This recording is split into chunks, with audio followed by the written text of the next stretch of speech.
Pursuant to Governor Baker's March 12, 2020 order suspending certain provisions of the open meeting law and the governor's March 15th, 2020 order imposing strict limitations on the number of people that may gather in one place. No in-person attendance of members of the public will be permitted at this meeting. Board members will participate in this meeting remotely. This meeting will be accessible to the public via Zoom online option. Information for obtaining access to the meeting is on the town website under virtual meetings. It's 7 o'clock. We have a number of things up at 7 o'clock. What we're going to do is we're going to start with Curtis Apartments.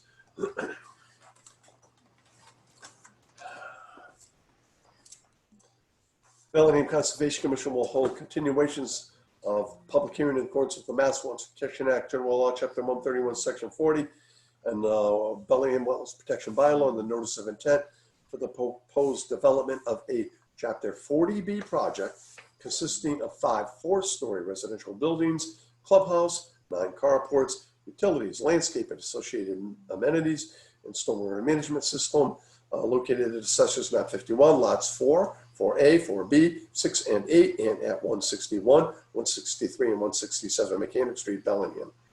The project proposes 39,186 square feet of land disturbance within the 100-foot buffer zone and 720 square feet of disturbance in the 25-foot no disturb zone associated with the bank of Curtis Pond. Jesse Johnson, Boulder Engineering, Southborough, Mass. has submitted the filing on behalf of Russell Dion Campanelli, 1 Campanelli Drive, Braintree. Continuations will be held at the Bellingham Municipal Center via Zoom on Wednesday, September 9th at 7 o'clock. Jesse Johnson is not here. So hi. Yeah, there he is. All right, Josh is here. Yeah, Josh Swirling here, filling in for Jesse, who's on vacation. Good for him. Yeah, really, I wish I was. Yeah, he's out in the woods somewhere camping, so we wish him well. We wish him well. So in going through where you guys left off with the project with Jesse, I understand that you've been through the project. He presented the full scope and nature of the project to you folks at your last meeting. You've since done a site walk and a few items came up which we've now addressed, including adding a note to the landscape sheet to reference saving, walking that area that's next to the wetland and where we're not doing grading and where we've indicated that we're vegetating it with conservation seed mix, that we would save any nicer trees and vegetation that's within that area rather than just clearing it. So that note has been added. I can share my screen if you would like, just to point out. Oh, I guess I can't. You can if Jim will allow. You may. Okay. If Jim will allow you to do so. We noticed that there were some notes on sheet 706. Yep. Is that what we're talking? That's what we're talking about. Yep. Okay. We should look. Yep. Cheryl's set to share if you'd like. Oh, great. Thank you. Thanks, Jim. So let's see here. So there was 2 notes added. One was the 4-foot fence note next to the wetland area. And my bookmark will take me there. It's right here. I spoke with Russ about that earlier today. He wanted me to just point out that, there might be a trash nuisance there today based on the prior uses of the property, but when this gets redeveloped to a first-class residential development, he doesn't see the trash nuisance existing. They have property managers on site that keep the site real tidy. And typically you don't see, these are going to be people that are living there. You typically don't see them polluting the spot that they're living at. But that said, he's happy to provide the fence, and we'll have it, kept up to 6 inches so that the critters can get underneath and all that good stuff. But he just wanted me to just throw out there that the perception that there's going to be a lot of trash there is in his mind, unlikely based on the other facilities that they own and operate. Overstated, you mean? And then if we go to, here's the note on the landscape sheet that just. So this is okay. I'm going to say this is the perfect reason why we need to meet for some of these in person. These are so difficult to review this way. And so now I see, when did this plan come out? When did this plan? Yeah, because I have not seen this plan. So this plan was sent, I believe, yesterday. Yesterday. Okay, and maybe that's why I didn't see it. We do our best to try to facilitate review, but even if I did see it in a PDF small format, they're so difficult to review. The difference between the area where you're proposing your seed mix and the grading are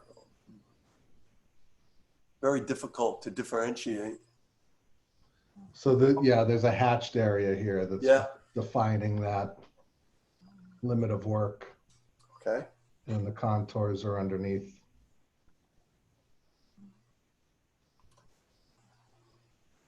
All right.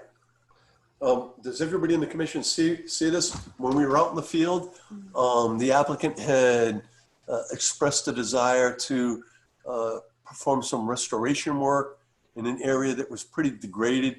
It looked like all the topsoil had been stripped off. Then it was just a sandy, gravelly mix with some nitrogen fixers. They had talked about wanting to, improve that area. We asked them to come up with a protocol and put it on a plan. So here it is on the plan. We're seeing it now for the first time. So I will send those plans to you tomorrow or Friday. Brian, Mike, Yeah, Paul, that's fine. I got a quick question about that. go ahead. The edge of woods line that's marked there, if I remember right, is that the top of the slope where it drops off? As you said, Cliff, there are no easily discernible topographic markers from there towards the rest of the property. I don't remember if it was the top of the slope there or further down. That's the top. Okay, and that's right where the fence is going to be, the 4-foot fence? A 4-foot fence, I believe, let's go back to that one. I think that was right at the edge, right? Or, right at the edge of the top of slope there too. So is that the one that was marked on if you go back to the other one? It's black vinyl coated. Okay, I was wondering what kind of fence it was. Going to be that answered that question. Yeah. So the one with the X's on it, that at That's the top the of fence. Edge of Woods, that is the fence? Yes. Okay. And there were some scattered trees, not many, but there were some in that disturbed area. Are they going to clear those and then plant all this stuff? Or are they going to leave existing trees, shrubs, and other things that are growing there other than grasses there? Yeah, I think if it's anything worth saving, we'll have our wetland scientist there. If you wanted to have a member of the commission or your agent there to observe what gets flagged to be kept, that would be fine too. Well, we don't like to expend our agents' resources on marking individual trees for development projects. But what we will do is we will defer to the recommendation of your environmental group, Goddard. Yep. To make that call. That's great. And that's how this note reads too. It doesn't require your resources. And so if we look at plan C706, yep, then we'll see what we did is we asked the applicant to call out the activity that they were going to be performing with a narrative. I didn't exactly see a narrative, but I did see, some detail about what they were going to do. Sorry.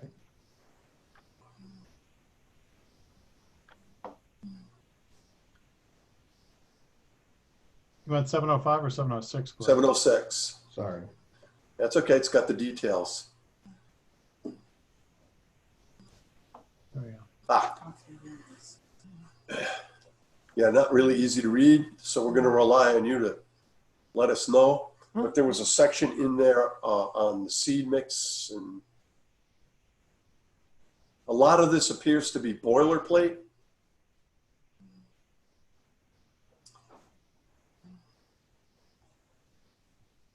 Mhm.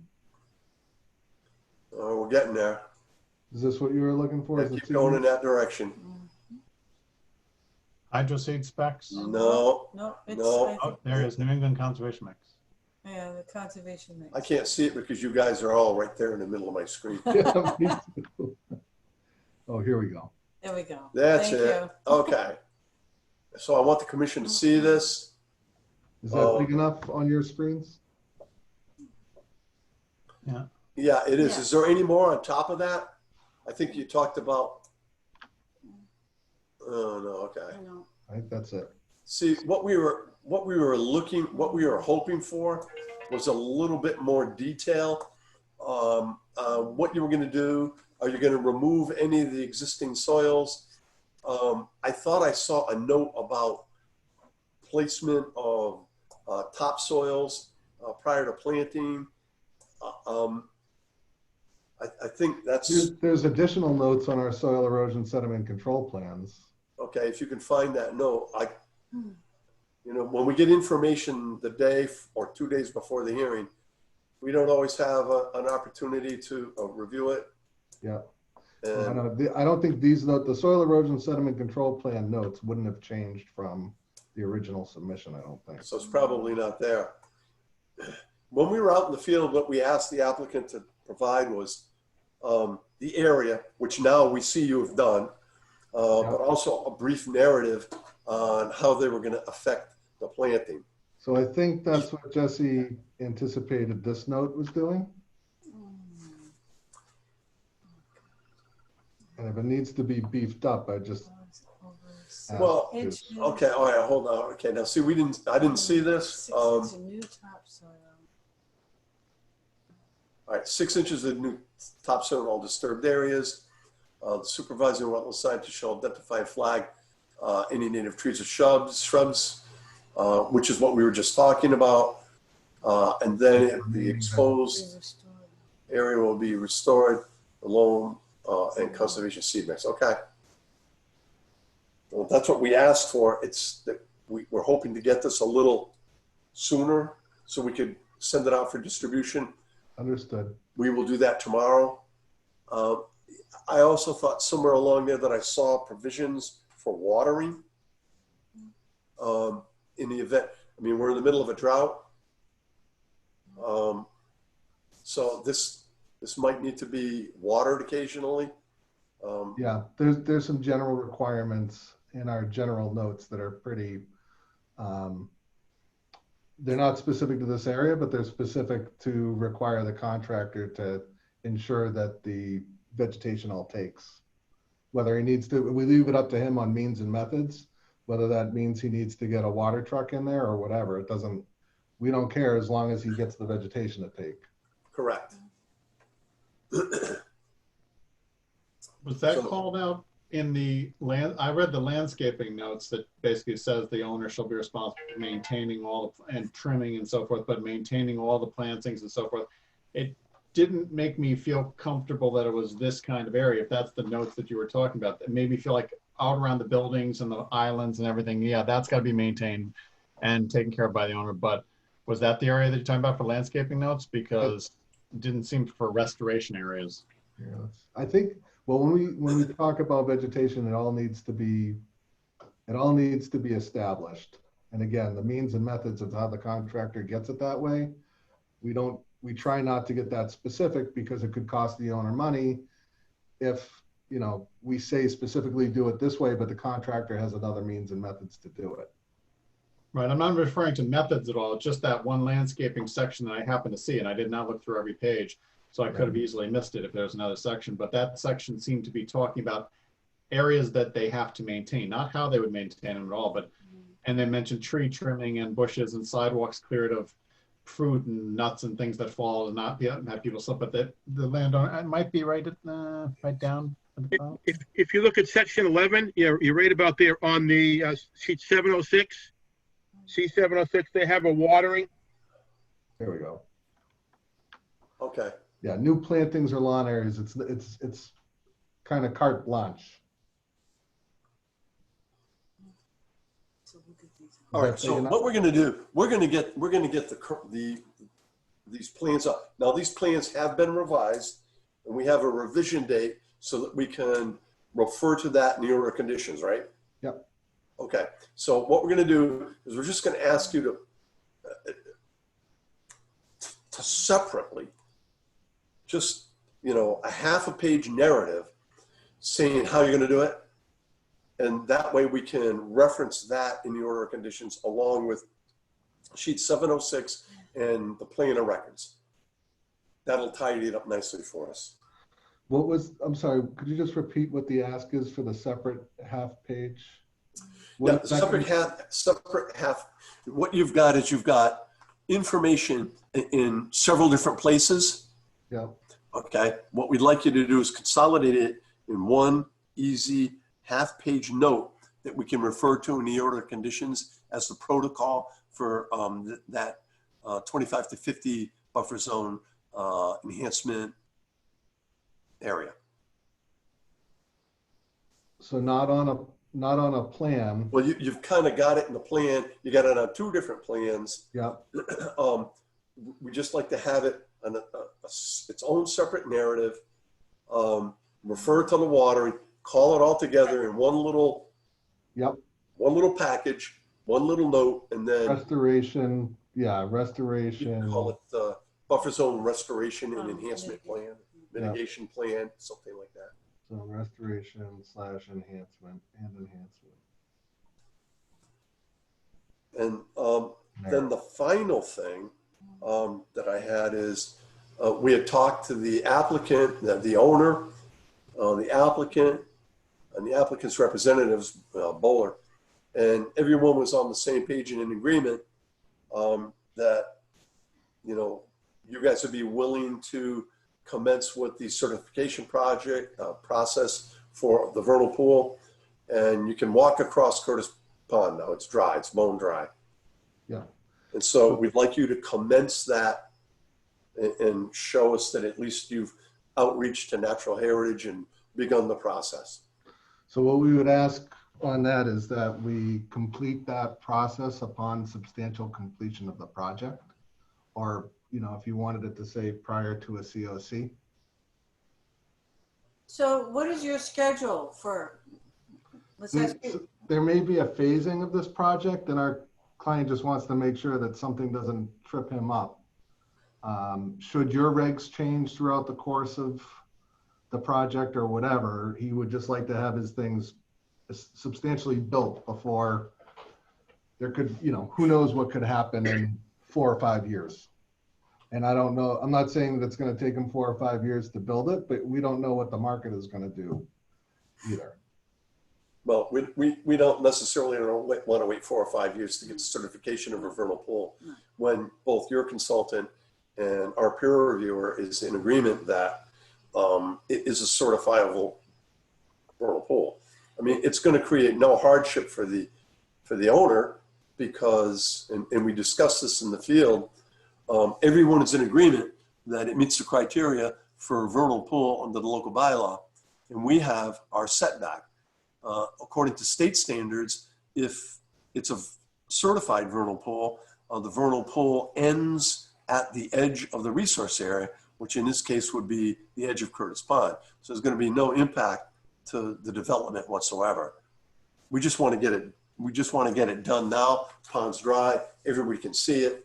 There can be no question.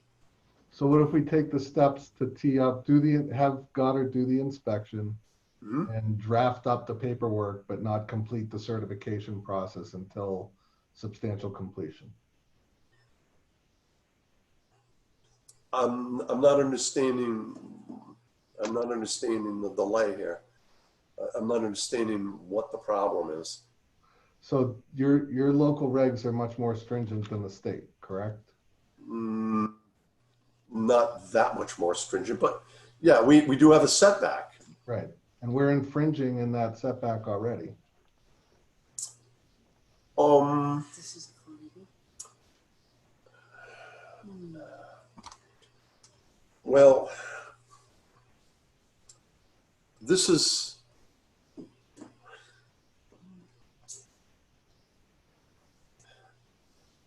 I think what happens here is that you did, Goddard did a very good job with submitting the original information on the potential for it being a vernal pool there. I think you have a really good, solid basis to get that, to proceed with the certification.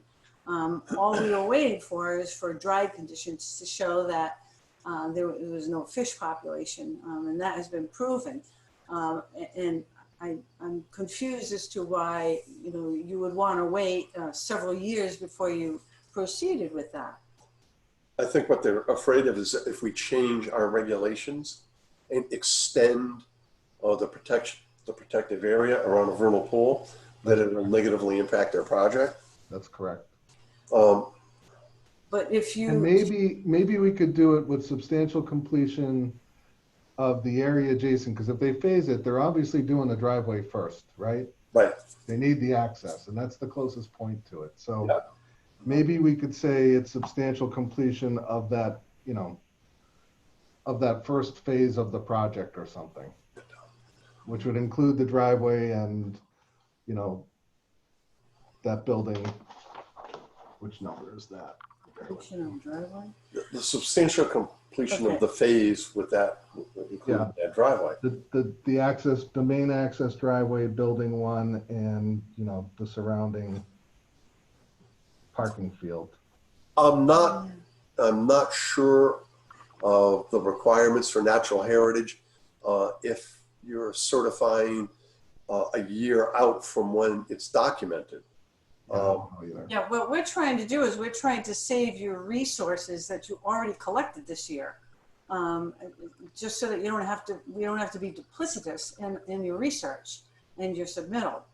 You paid for the peer review, and the peer reviewer and your PWS have both determined.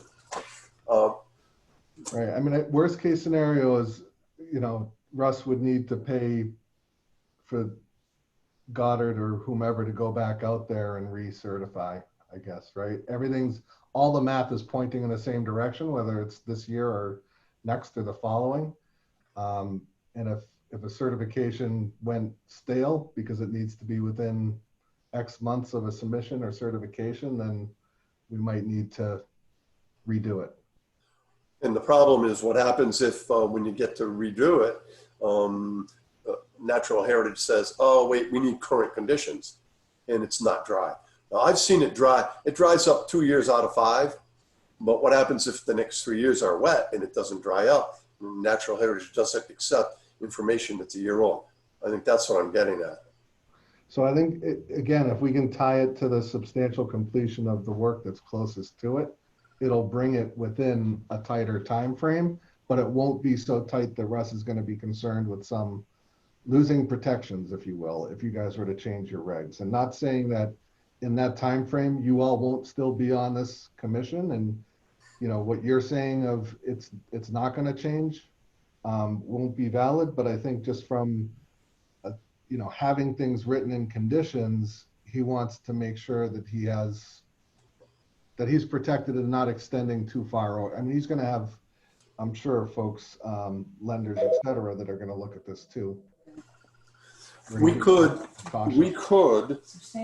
make it see, when we get into situations where we say substantial,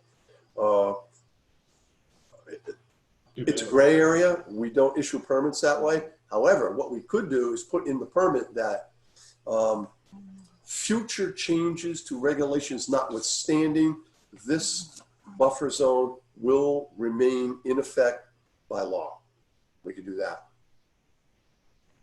I mean, just a question for Josh.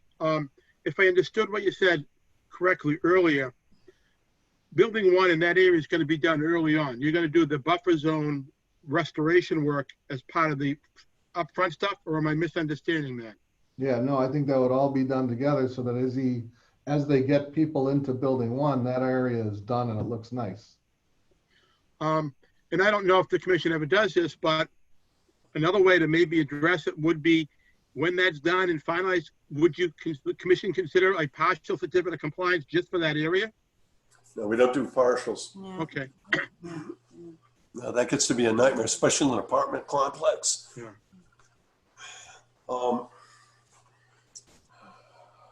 But What once, if it once were- the what if it project's were done, just- the work is done in that area. Am I misunderstanding something? Yeah, if you don't like the word substantial, what if we just said completion or occupancy of building one or something? Well, we could yeah. also put a date on there. The problem is I don't have your schedule, so I don't Yeah, know. and the what date projected is the thing construction that- is. The date's making Russ a little nervous. Well, substantial makes us a little nervous. Understood. So here's what we'll do. We're going to have 2 weeks to hash this out. Yep. I'm going to ask Frank to talk to your team. I'd like you to talk to Matt Byrne. He's intimately acquainted with the regulations for natural heritage, having worked there. So he'll know. But I also want Scott Goddard to investigate to make sure that if we run into another year, that we won't have a situation arise where natural heritage will say, oh no, that's old information. We only do this under current conditions. That's what I don't want to see happen, because all the professionals are in agreement that pool is now certifiable. I just want to get it done. Yeah, and maybe your suggestion of the condition that you had mentioned of, Oh, I see future what you're saying. changes in the regulations, not deeming anything that we're doing here irrelevant, or, Notwithstanding any future changes to notwithstanding any changes to the regulations, the buffer zone associated with vernal pools as of this date will remain in effect. Will the commission agree to that?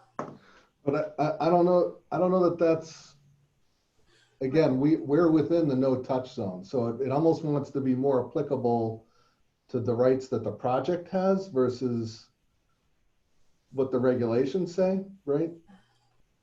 Well, you've got the setback, and you have an area where you are incurring activity in that area, but that has already been determined in the field by the commission to be acceptable, Right, or you wouldn't be getting a permit. right. That's what I think that's what we're trying to hone in on, though, is that those conditions that we're proposing are approved, and any changes in the regs wouldn't take that away from what we have. You know what I mean? Yeah, I think I understand. So, I mean, we can craft something in the order saying that what we are permitting currently remains in effect irrespective of any future changes to the regs. Yeah, What is being permitted now will, yeah. And maybe, and as it relates to the certification of the vernal pool, tie it all together. That might do it. And then we can get, if we can get that, if you guys want to craft a draft of that version, and we can get Russ and his team to be good with it, then I'm sure we could tighten up the time frame too.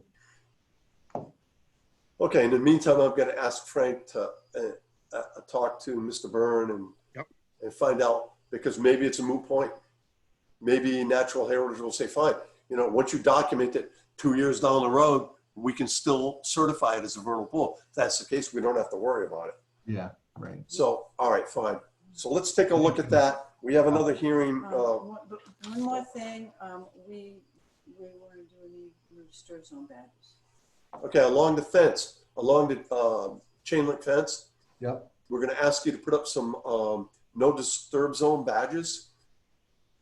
Yeah. Do you have specific ones in Bellingham? The I can't- minister- We Stranger do, has we them. do. We Yeah. have some to give. Okay. To give. Nice. I think I remember that from my last project in town. Okay. Good. So, Do you all have a right. note on the plan to that effect, or? it'll just be a part of the conditions? I don't think we don't need to, what we'll do is Yeah, I hate to change the plans again. Oh, I don't because- want to change them for that. If you guys want to put it as a condition, just let us know the spacing roughly and, Right. we'll do that. okay, great. Good, thank you. And so will we see a draft of the conditions before the next one and You we'll, will not see a draft of the order of conditions. No. We're Okay. gonna wait and find out from Frank yep, what his investigations are with Mr. Byrne and Natural Heritage. yep, If it looks like it's going to be a problem, we will give you the draft of that Okay. one condition. that But sounds we good. never send out we never send out our order of conditions for review by the applicant. Okay, no problem. We And try. I'll talk to Matt. I'll give Matt a call and talk to him tomorrow morning. Excellent. Perfect. Thanks. Excellent. Cliff, are we We'll gonna get have to a the- chance to we'll ask? get to the consolidated narrative with this note right here Mhm. and the irrigation, the applicable irrigation notes. Yep. And you can put it in a narrative. Yep. And if you want to, yeah, I mean, and everything else, the information is there. It's just in multiple places. And sometimes when sometimes contractors see the overall and they don't really look at all the details. And then we run into trouble when we go out for inspections. And so we're gonna avoid that. So maybe we'll give you that narrative and your condition could say to add that narrative onto this plan. So it's in one spot for the contractor. Yeah, we could do that. Well, our conditions aren't going to say that. We have to have that before we issue the order. Understood. I'm going to give that to you in a narrative, but then your condition could say. Oh, I put it see on what the you're saying. plan. Yep, okay. Yeah. Yep, that could work. That Okay, could work. that's great. Thank you very much. All right, so what we're going to do, we're going to continue I'll entertain a motion to continue the hearing to our next meeting. That would be September 23rd at 7. I'll make a motion with need to ask a question after once we've got a second. Okay. Brian? What's No, that? I think Brian seconded it. Okay. So my question is, are we going to have a chance, Mr. Chair, at the next meeting to ask a few other questions? Because our time is up and I don't want to overlap into the next one, but I have a few other questions. Things like snow removal, salt, chemicals on the roads, et cetera. Well, the good news for us is that all those activities, most of those activities will be taking place outside of our jurisdiction. Right, it's the ones along the road as we enter the site that I'm concerned about. And I don't want to tie up the hearing now, but if we're going to pass the point where that kind of thing can be asked and answered before our next hearing, then I'd have to overlap into the next hearing and do it now, whichever you think. Well, we have to do it now. So Okay. we're still we have a motion in a second. We're still in discussion. So I'm going to ask Josh what your provisions are for snow removal. We've had situations in the past where people will tend to plow snow into any open area. That's how contractors operate. But remember, the bulk of the property is going to be down gradient from the area that we're concerned most about. And when you're plowing in on the road, it's just like you would normally plow off to each side. And, I just figured it was somewhere in the mass of documents and then had already been spelled out. Maybe Jim knows. He's raised. Yeah, while Josh is looking at that, the zoning board touched on this last week, and how it's designed is somewhat what the chairman's describing. All the drainage is going away from the buffer zone towards urban air, so it's all caught. So that, like Cliff was mentioning, the road's just going to be plowed to the side. They have areas over where the parking is for snow removal, but it all is going to be caught into their drain system and go to the basin that's on the far side of the property, away from the buffer, over near urban air, near the dog park, near the playground. So as you first come into the site, plowing to come into the site, you're going to be plowing at the closest point right on the 25-foot do not disturb, right at the top of the slope, pretty much. well, It's they'll be plowed curving. over. It does drain back towards the road as was just. But if you got a pile of snow, salt, and other debris, sand and so forth, because you're coming right off a state highway, which is not going to care about what they're doing to the neighborhood, that pile is going to be over the top of anything that's going to a curb or whatever, it's going to eventually, as it melts off, allow it to drain back into the rest of the site. Probably. I'm not sure. That's what I'm questioning. The topo is such that the top of the slope is higher than the curbing and the elevation of the driveway. By how that bulb much? area is. By how much right at the entrance there? I can't read the plan close enough. So I believe the top of slope there is about, I mean, right at the corner there, it's probably similar, but there's not a big area to store snow. Once you get to kind of the bulb area where you would see somebody trying to store snow, there's the top of the slope is 286 and the curb is 282 and change. Right. I understand if we're not regulating, I'm not worried about snow storage further down the site if you're using parking spots because that's outside our jurisdiction. As you enter the site, though, my recollection is it's pretty level. You weren't going to be raising a bank along the right-hand side as you enter. Right. So as you're plowing and or sanding and or salting, do you have any means of preventing that from going over the bank or into a pile, which then melts and runs downhill to the right, down gradient, according to what I can see on the plans from the topo, to the right of the entrance? Yeah. So what I was saying is there's not a lot of room to store snow here, and you're going to be right on top of a fence too. But in here, that's the area where I would envision some snow getting pushed. And you got, 286 at the top of the slope and 282 and change along the curb, 284 over here. I would envision that this is going to drain back into the site. Right at the entrance, there's not much throat to have for any snow to really stick there, right? I mean, there could be, you guys could make a condition that says, don't store snow for the first 50 feet. Again, maybe I misunderstood. Maybe I'm making misunderstood. I'm sorry, I'm not clear. I'm not worried about snow piling up at the entrance. I'm worried about salt, sand, and other stuff right at that entrance as you're trying to treat the area to keep people from slipping and sliding out onto 140 when they come to a stop, and how you're going to keep that from being thrown as a salt spreader or a sander goes in and out over beyond where we want it to go down towards Curtis Pond. That's my question. Because you're right next to the edge of the top from where we were standing on the sidewalk. It didn't look like there was much distance to go. And, I think you're going to have that condition with the state road salt. But I can't control the state. You guys are coming to us for a hearing. So, I agree. We can't control the state, and they've been tossing salt along the road forever. But I think it's a real small area that we're talking about where. All right. I just expressed my concern. I just want to raise it. One other question I have is on plan C601. Can you bring that up, Josh, please? Yeah. I'm referring to the left side of the site on that plan. Yeah. I just want a little clarity on how the drainage is going to be on that. Because it's going out off site and I'm not clear how and where. It's fully retained on site. Okay, so there seems to be an outflow on the left side where it says 2-to-1 slopes provide steep slope right in that area there, just to the right. Is that not an outflow pipe? I think that's an overflow for over the 100-year storm. Oh, is that what it is? I didn't see anything marked with it, so I was trying to figure that out. Yeah. All right, so that should not have any water going out because as far as I can tell, as that goes out of that area, where is it going to go? It just seems to flow between the two properties, the two businesses that are there. Right. And that's a low point in the topography of the area, since I know because I go through it every day. Yeah. Is that going to be going under the road eventually if there was an overflow, or? So I think that area kind of, there's going to be much less going there than goes there today. That's one of the design points and one of the criteria. We're infiltrating up to the 100-year storm.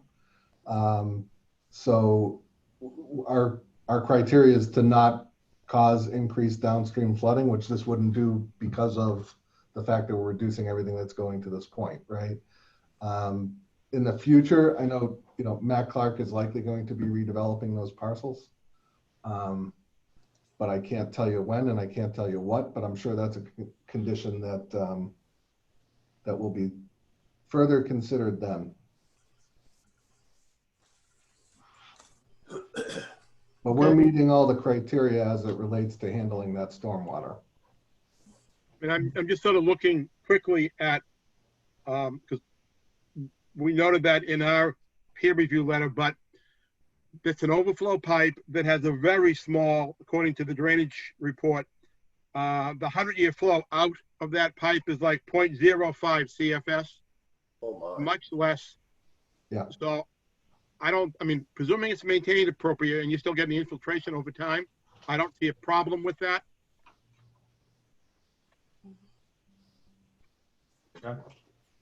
Thanks. Mike, we'll work on language in the permit for the snow removal. So we have a motion and a second. Is there any further discussion? Okay, all in favor? Aye. Okay, by unanimous vote. All right. Thank you very much. So we'll see Thank you on you. the 23rd at 7 o'clock. Yes, sir. Thanks all. All right. Have a good night. Take care. Do we only have 4 members? That's it. Okay.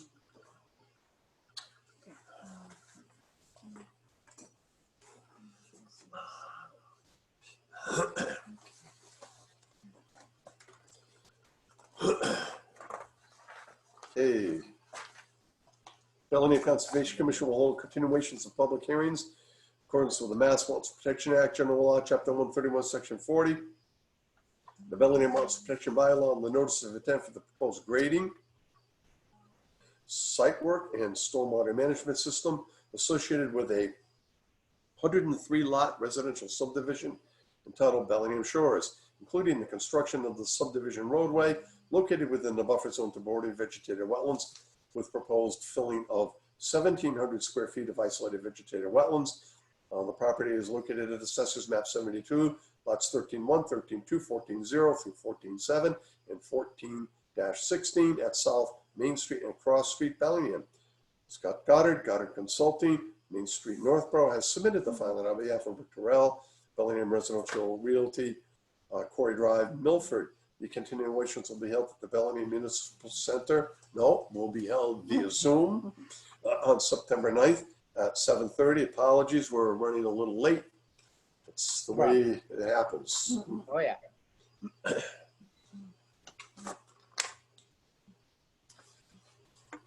I see Sean and Mark are both here. Yes. Okay. So I guess if you want me to begin, Mr. Chair, when we finished our last meeting a month ago, we didn't really have too much homework for this commission. A couple of things that we discussed was whether or not the commission would be interested in taking the open space of what we refer to as the triangle parcel out by Silver Lake. And then we also talked about getting to work on the framework of an order of conditions. Other than that, we were also waiting for BSC's final comments on our previous submission with the stormwater and engineering. I saw just this afternoon that did come in. I quickly went through the letter, and it seems like everything's in order. Perhaps a couple conditions might be necessary. And I saw Frank is here, so I don't want to take any words out of his mouth. That being said, one item regarding the triangle parcel that we talked about with the planning board a couple weeks ago was they were looking for us to think out of the box to what could be done there. And we submitted a concept plan last week. If this commission's interested, I'd be happy to go over that, or I'll just relinquish my verbose nature and follow your lead. No, let's take a look at that. This is something we also got just recently, right? No, we got, Yeah. we got this. Yeah. A week ago, something Yeah. like that. Okay. So yeah, let's take a look at that, Sean. Okay. I want to make sure that the commission sees this. I sent it out. Yep. And ultimately, Okay. Does everybody see the plan okay? Yes. Yes. Okay. So this is known as the triangle parcel, Silver Lake Road here, Candlelight Lane here. The detention basin that's had much discussion about it is here. And this is just kind of the large open area that was disturbed with the Candlelight subdivision, or Lakeview Estates, I should say. So what we've done here is try to just come up with an idea of what could this land be as far as open space. What's a good productive thought for this land, or is it just replanted and leave it alone? So my thought was kind of creating a hybrid of that, create some usable space for the townsfolk, as well as replanting and reforestation and letting some of it go back to nature. So just quickly looking at what we've outlined here is in the far corner, there's an area with some moderate slopes, I would say. So our idea here was plant this with kind of trees, maybe about 50 feet on center, create more of kind of an orchard setting where somebody could walk around. You could sit down there, have a picnic, or some sort of passive recreation space. And then moving down the page, this is an area that was flatter. It's at the top of the hill, if you would. So my thought was to expand that area a little bit and pull these grades down to flatten it out. We have about a 3% slope here. And this could be a usable town lawn type area in proximity to the lake. And then the slopes around the detention basin, and then these are the riprap swales that exist now. These are the check dams. Is plant a mixture of deciduous trees and evergreen trees in this area and kind of more or less let it go. Kind of let it reforest on its own after that. In talking to Jim, we'd have to make a couple tweaks of this plan, add some drainage easements for some of that, the swales and infrastructure that's in there. And then we also added a row of evergreens along the back of the Lakeview houses. And I understand from Pafford, they've actually talked to a few of the neighbors along here, and they don't oppose this plan, but they did ask that we actually increase the spacing. We indicated 20 foot on center to increase the spacing to provide some more view corridors for them that live in these houses out over the lake. So that was kind of our thought. There was some question about the sewer line and its as-built location. It wasn't constructed in the original improved location. So this is actually shown. This is from the as-built survey. So we are away from that. We're not putting any trees in that area. Just kind of leaving that alone. So that was our thought. Be interested to hear anything the commission has to offer on it. So right now, Lakeview Estates is in the process of a complete reevaluation and stormwater report on that existing basin. Those armored swales that exist on apparently your property or this development's property are unpermitted, and we're not sure what the disposition of those is going to be. Yeah. Nor are we sure about the size of that basin. Based on my field observations and personal experience, I suspect that the basin is going to be insufficient to adequately capture the flow of both Candlelight Lane and Silver Lake Road. So I think there's going to be some substantial changes required there. And if I may, just to address that real quick, if that is the case, and I do understand that they're reevaluating the drainage. I think they're going to be filing an NOI. I don't really have any more insight into the calculations or the results or anything. but there is room to expand this basin should that be necessary and not really impact the intent of this plan.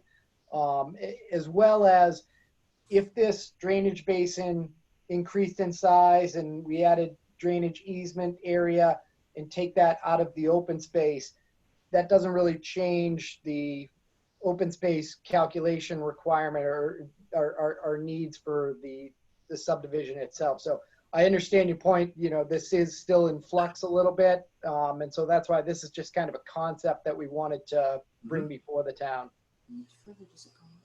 And so who would be the, can you move, is that the end of the plan? Yeah.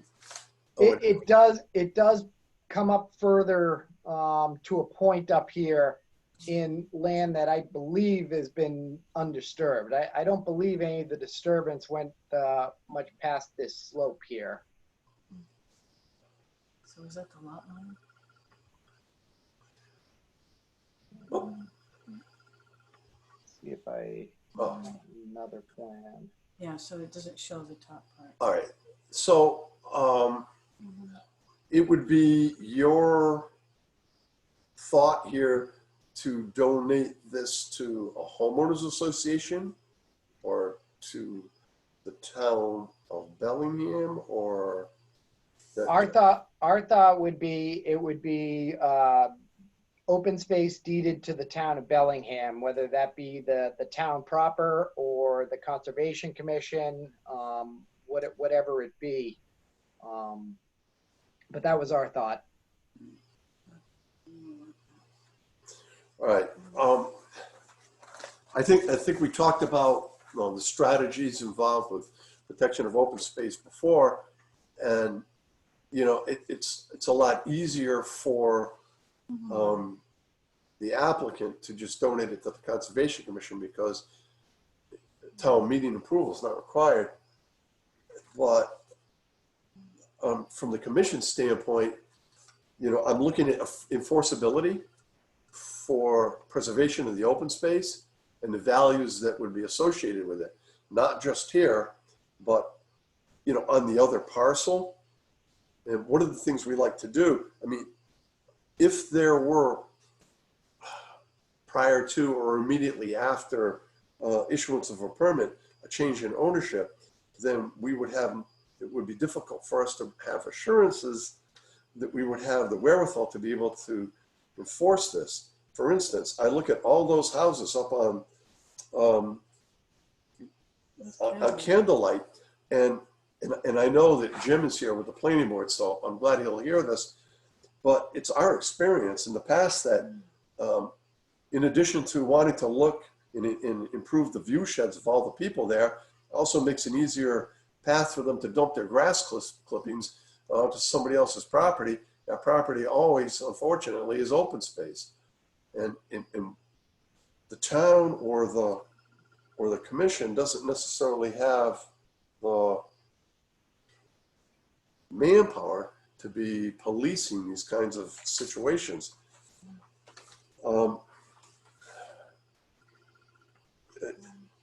There is one other thing. Well, I think we need some real discussion on the disposition of the open space. I mean, we've been kicking it around.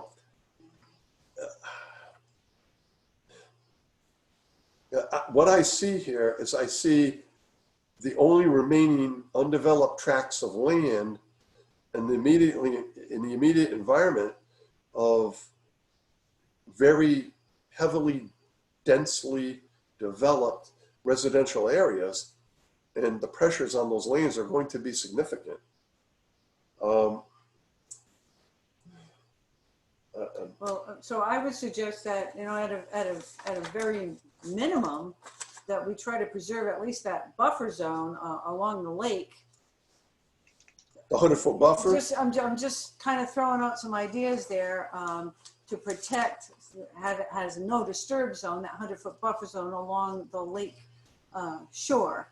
But I think maybe I would suggest that perhaps the planning board would have some input. I believe you're meeting with them tomorrow night on this? Yeah. Correct. And Yes. you'll be presenting this to them tomorrow. Yes. We can kind of get a feel for what happens at their meeting. Yeah. What we don't want is all the people who live up on Candle Lake to have a half a dozen paths right down through the vegetation to the lake. I mean, we're trying to preserve that area as undisturbed and scenic habitat. So I'm hoping that the planning board will have some sort of an idea or some input about, the best vehicle for long-term preservation here. I mean, the only other alternative is a conservation restriction with the property owner responsible for these issues. But again, it would be one thing, if you guys were to say, okay, fine, yeah, we're going to take care of it. And then down the road, there's a change in property and the new owners or subsequent heirs and assigns would just say, we're not bothering with that. And we're left with a mess. So, I mean, we've seen this happen before. So, and I guess Frank did send something out today. I have not, I mean, it came today. So, Yeah. I mean, I have not looked at it. I know you've took a peek at it and said it seems like everything's in order. I believe it. I would like to take a peek at that. Mr. Chairman, if I may, real quick, before you leave the open space, may I touch on a couple things real quick? Yep. Awesome. So, so in terms of, the disposition of the open space, I think it's such a disturbed area that I don't think the planning board or the town has a good sense of what the future of that space would hold. I agree with you from your standpoint. It would be a tough sell to take that on as conservation land, given the nature of it now. It would have been great if they didn't clear cut that, because I think you would have had a stronger case for conservation restriction. But now with the disruption, I think the planning board's looking at it and saying, they asked Sean to put this together as, what could go there? What are we even talking about here? What could fit in there? But I think the board might lean towards maybe a payment in lieu of or something of that nature, because I think it might end up being something where we have a space that we then turn to the neighborhood and say, what could we utilize this for? We look at it and we say, the lake used to be a really well-used recreational gem of the town. I think we used to have, a canoe launch down there, and unfortunately that got taken up by drainage. So I think, looking at this, I'm interested in hearing from the applicant. So we have the triangle, we have a lot of disruption within that triangle, the triangle being the open space, the swales. But he does make a really compelling case for a walkable little trail that can bring you down to the lake. And my thought is maybe in talking with the applicant, perhaps we know there's a small lot right across the street to access that could get to the lake, and that's owned by the applicant. I was wondering if there's any opportunity to maybe make that connection point. And maybe, I don't know if the commission has any strong feelings about that. That's that lot where the outfall is. That's where the existing that it's been redesigned several times. Right. And I think that would mold well with what they're proposing here to make that formal access to, a real nice open space area. Right now, it's kind of a hodgepodge of drainage structures and dump sites. And, if they were truly to provide some funds to, clean up the space, rehab the open space and make a formal connection to the lake, I think that would be really, really great for the town. And preserve the 100-foot buffer zone? Absolutely. Well, yeah, I mean, that's something I think we could probably get behind. I mean, you could probably create a trail right down around where the sewer line is, and then get right onto Silver Lake Road. Yeah, and that was, as Jim was talking, that was my thought as well, is using the sewer line path as a trail. That needs to stay open anyways for access and maintenance. And that comes down here and joins Silver Lake right at this point. If we wanted to create a formal connection right in this corner here, I think that would be a good opportunity. Let's say maybe just to the right of that lot, if you could. Over here. Yeah, that's owned by your client as well. So I guess my question is, why would this be preferable versus this at the end of the road? Well, because that's heavily vegetated right now. This is still all the heavily vegetated. Yeah, it's heavily And it's vegetated, very steep. and there's a it's- significant grading there. It would probably be more impact in the 100-foot buffer zone, whereas the area next to the outfall has been torn up on numerous occasions and subject to substantial flooding over the last 5 years. I didn't consider that, but I can run it by them. I'll see what they think about that and see if we can do that. so the only other one other question, and I know we're running late again. I see your lot line. Your lot line includes land under Silver Lake. Yes. Is that how does that happen? Well, I think in part, Silver Lake was a man-made feature. If my understanding correct, it's the remnants of a gravel pit. And so these lot lines, or some of them could predate that in some fashion. Okay, you'd have to go back 150 to 200 years. Yeah. We may have to investigate that, because when the town purchased Silver Lake in 1987, the preliminary work that we had done said that we own the land under the water, because the commission purchased that with a grant from Division of Conservation Services, and the town matched the grant, or to some extent. And I wrote the grant, and I was always under the impression that it was land underwater. Now, if it were surveyed and you had actual points that you could pick up. So I just want to make sure that you're not taking credit for land that we own there.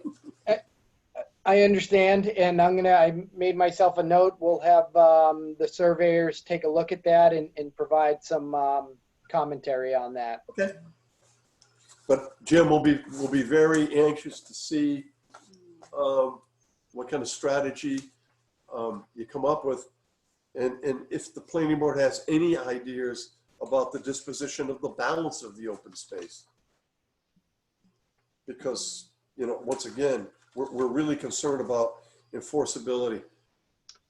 If we could just circle back to that real quick, Mr. Chair. So our most current plan, the triangle parcel accepted, is taking that out, is the proposal was these large undisturbed areas, as well as the 100-foot undisturbed area around the perimeter, were going to be deeded open space to the Conservation Commission, with about an acre, 1.2 acres carved out here that would go to the town for their future retention basin or detention basin.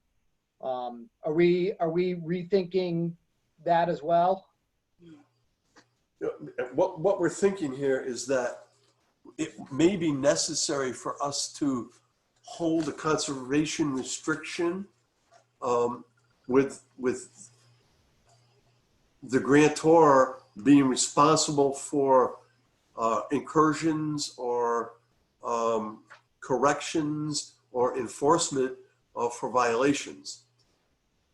Now, Dan Wells from Goddard has worked with Ian.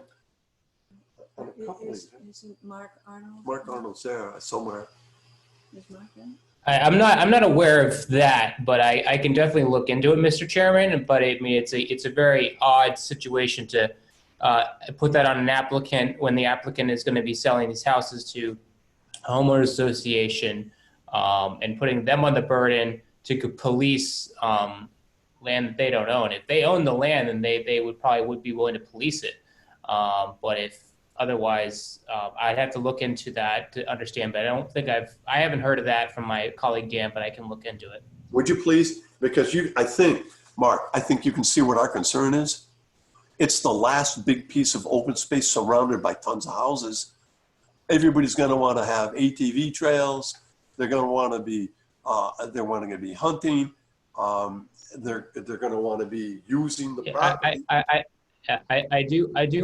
understand that, and we can definitely look into it. I mean, we do have the proposed demarcations, placards going up around the whole backside of all those houses, and so I mean, and if the town needs additional resources, I mean, the town knows how to generate those from people, and people are usually willing to donate or raise taxes to preserve open space, and so I'm just want to put that out there. But again, we'll look into it with my colleague Dan, but at the moment, I'm not aware of that.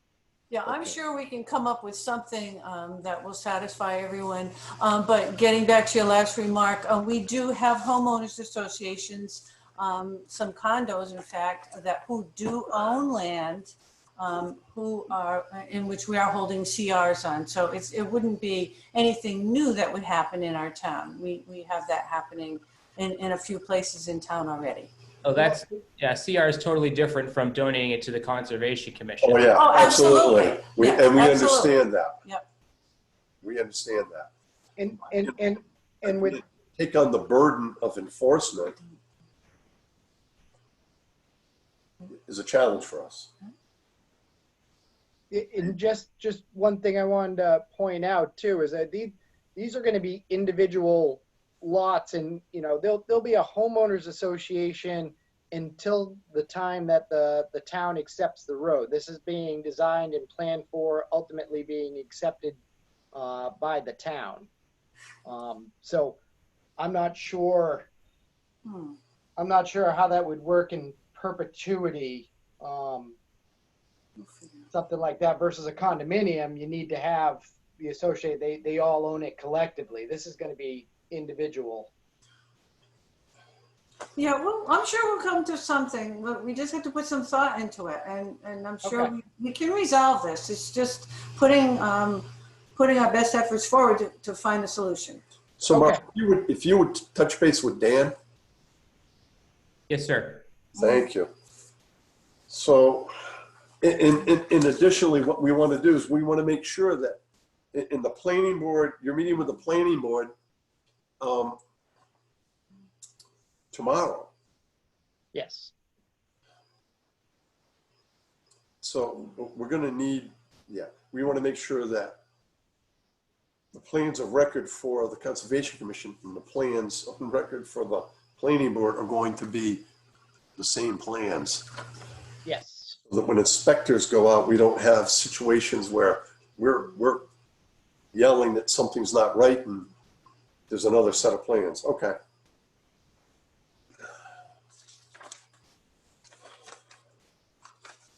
Those are the last issues that I have. Other than the last peer review. The last peer review, I will get on that. We'll get that out to the commission. But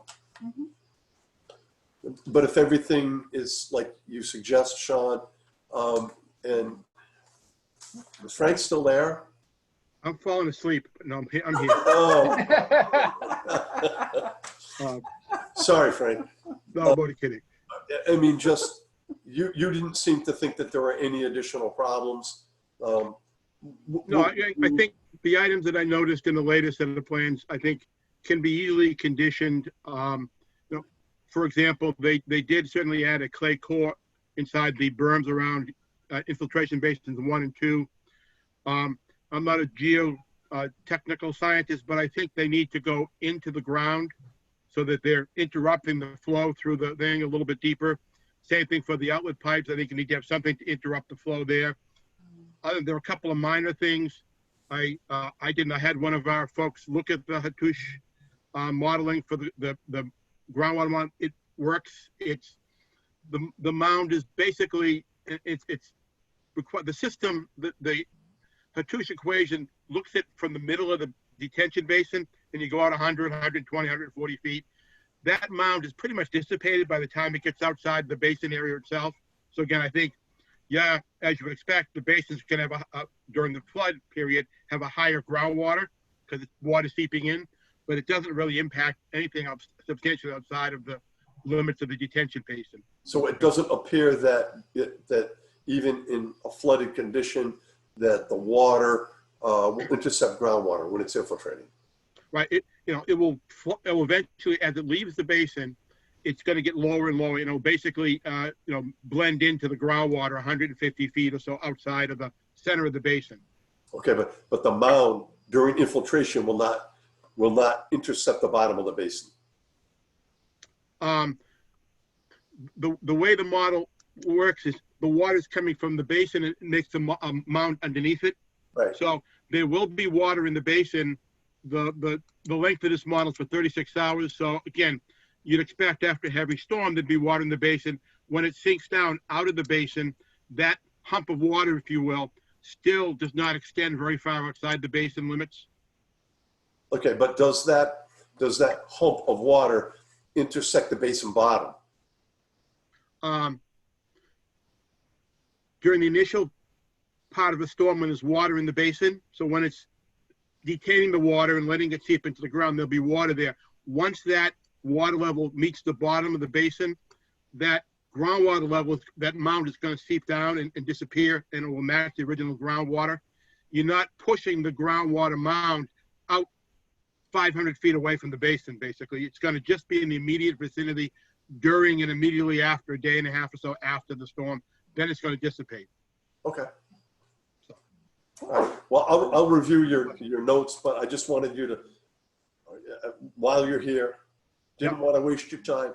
No, that's fine. It's very enjoyable listening in. So I appreciate it. All right.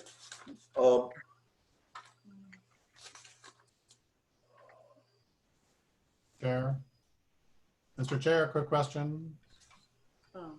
Yes. Mr. Chair. On page C1.0, it talks about, it's the same plan that was on the screen a minute ago, but I didn't see it down at the bottom of the corner of that plan. So it talks about monumentation. It says typical on the plan. What is the typical monumentation going to be? Is it concrete posts or what's typical? That is something that we want to talk with Ann a little bit and with the commission and see what you'd be looking for. We were envisioning something like a 4x4 pressure treated post about 3 feet up with a disc or some sort of indicator on top with what that is, what that means, indicating the open space, basically. Do we have, Cliff, do we have different ones that say do not disturb versus open space? No. No, we have no disturb. It's a no disturb zone. So Bellingham Conservation Commission, no disturb zone. So even if this is technically open space, but not within 25 or 50 foot do not disturb, are we putting those up or do we have to create a different one? No, it's the open space areas are posed. These are our standard no disturb zone badges, primarily to notify homeowners that you're not to dump or build. We would use the same. We would use the same ones. Okay. And the second question real quick I had was, and I may have missed it in the last hearing we had, didn't we talk about snow removal and so forth here, but not, maybe I don't remember. Did we talk about snow removal, how it's going to be, is all snow being removed off site? Be honest with you, I agree. I don't know if we talked about it or not. But this would be, plowed like a typical street. We don't have any large parking areas or anything. So basically be creating windrow snowbanks along the side of the street.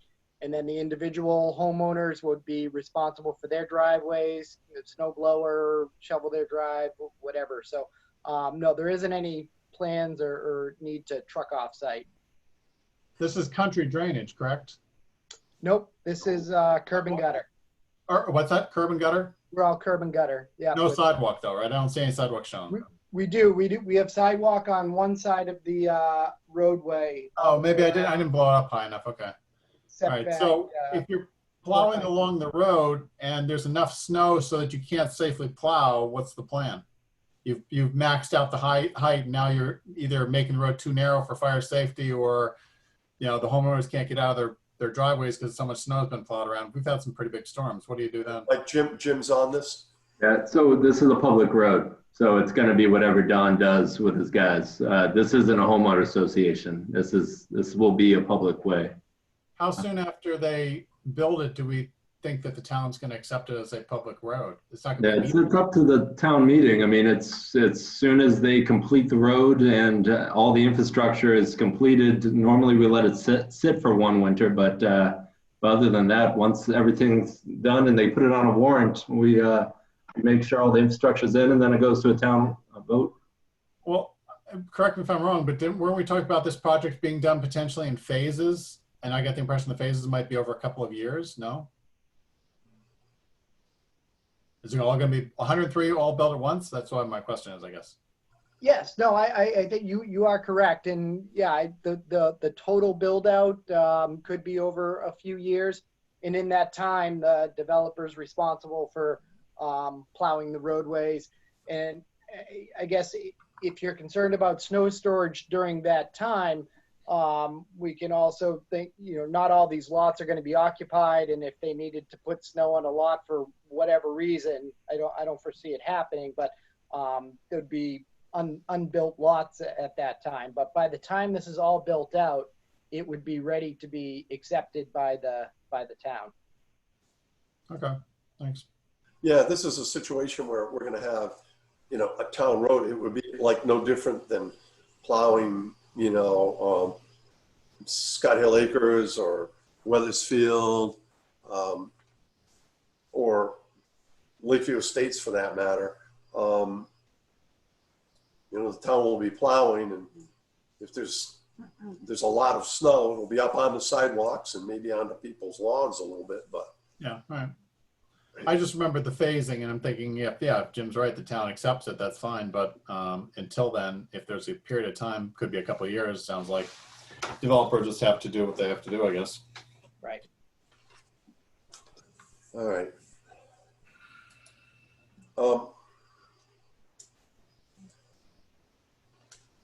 So we will anxiously await the results of direction from the planning board on this. I'm going to be unable to continue this till our next meeting because we've got another 8 or 10 hearings, and we're already running late on this. But if everything goes according to plan, and we have all our answers, we should be just about ready on October 14th to wrap this up.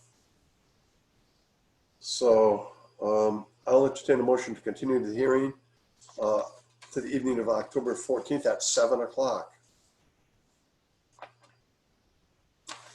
So moved. Second. Discussion. All in favor? Aye. A unanimous vote. Wait a minute. I didn't hear everybody. Could I hear that again, please?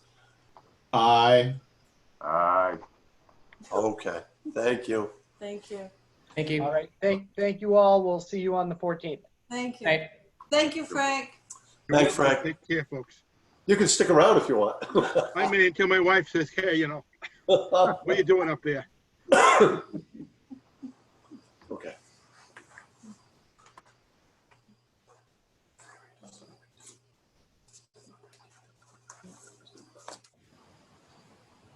All right. See if we can get back on track a little bit. Bellingham Conservation Commission will hold public hearing in accordance with the Mass Wetlands Protection Act, General Law, Chapter 131, Section 40, and the Bellingham Wetlands Protection Bylaw on the notice of intent for the proposal to create 4,280 square feet of wetland replication. On Candlelight Lane, Parcel C, to replace 9 previously proposed rain gardens on Lot 42, 36 Candlelight Lane, Lot 43, 38 Candlelight Lane. Lot 44, 40 Candlelight Lane. Lot 46, 7 Northern Lights Way. Lot 47, 5 Northern Light Way. Lot 48, 3 Northern Lights Way. Lot 57, 21 Jordan Avenue. Lot 58, 19 Jordan Avenue. And Lot 59, 17 Jordan Avenue of the Lakeview Estate subdivision. Dan Hazen, Gary L. Hanlon, Milford, Mass. has submitted the filing on behalf of South Center Realty, Corey Drive, Milford. The hearing will be held online via Zoom on Wednesday, September 9th at 8. Apologies. Again, we're running a little late.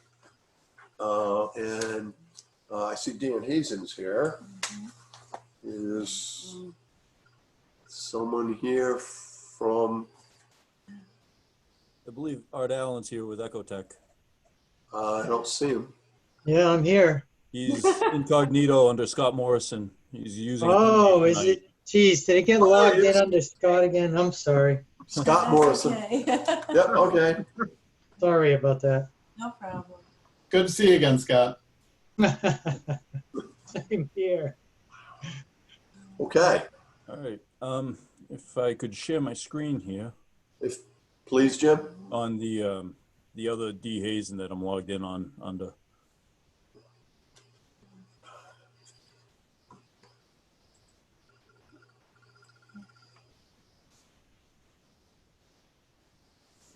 You should be good, Dan. There we go. Thank you.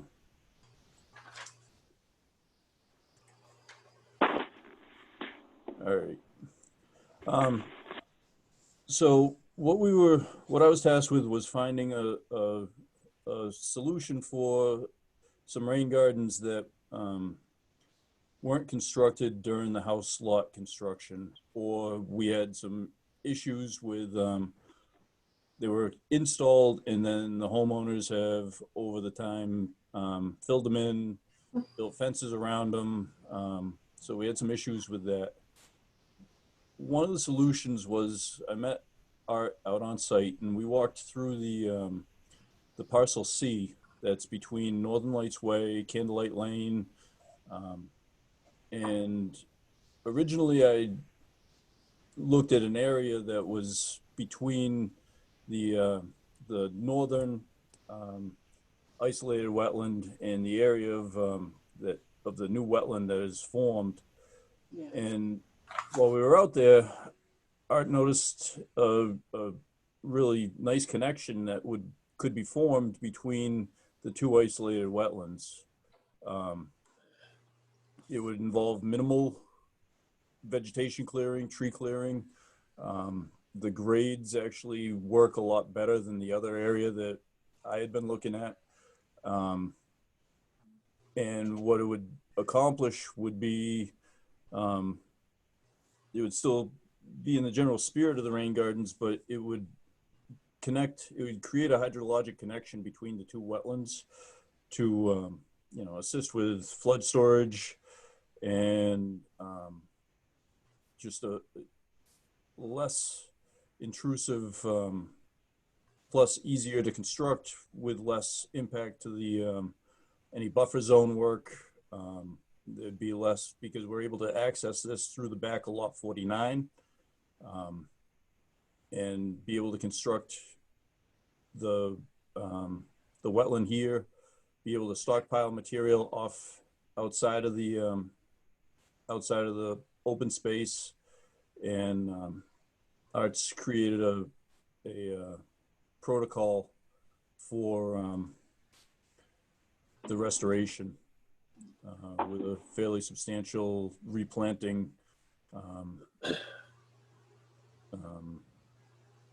plan. So I don't know if Art, if you'd like to if you have some comments on this. Sure. Art Allen from Ecotech, masquerading as Scott Morrison. So, at least you can see it's me. Yeah. So as Dan said, I've been out there now a couple times. I actually delineated that new finger-like wetland that actually formed as basically as groundwater discharge from those lots up to the north there. So I delineated that. Then Dan and I went out there and met and again walked this area. Found an area that's fairly open with, essentially just a couple of small saplings and some grasses in that connection area where Dan has designed, an area that's taken down to wetland elevation, replaced with 12 inches of the compost loam mix. And then I have a fairly robust native planting plan consisting of red osier dogwoods, high bush blueberries, northern arrowwoods on alternating 5-foot centers, and then pussy willow and speckled alder saplings on 12-foot centers, and then interplanting with cinnamon ferns, then a weed-free straw mulch or hydromulch, and then native wildlife conservation seed mix and topsoil on the side slopes and disturbed areas. And I propose this would all be monitored during construction and post-construction by a wetland scientist such as myself. And we would submit a report at the end of construction and for each of at least 2 seasons following construction, with any noted invasive species to be hand pulled and removed from the site during the monitoring visit. So that's essentially what we've come up with and proposed. And Dan has also given you a detailed actual plant layout plan, so you can kind of see the density of planting. So we're proposing, and Dan's showing it now. So I think it could be pretty nice. Thank you.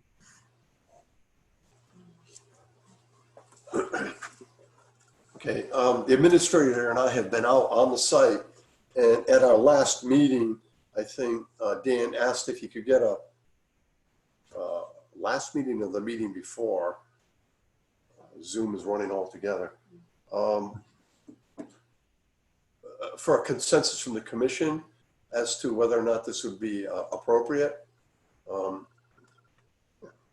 The commission agreed this would be probably more beneficial than the individual rain gardens in that area, and certainly a lot less intrusive.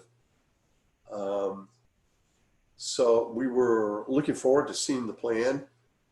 The plan does look good, but as we always do, I think it would be advisable for the rest of the commission to go out and to look at this site.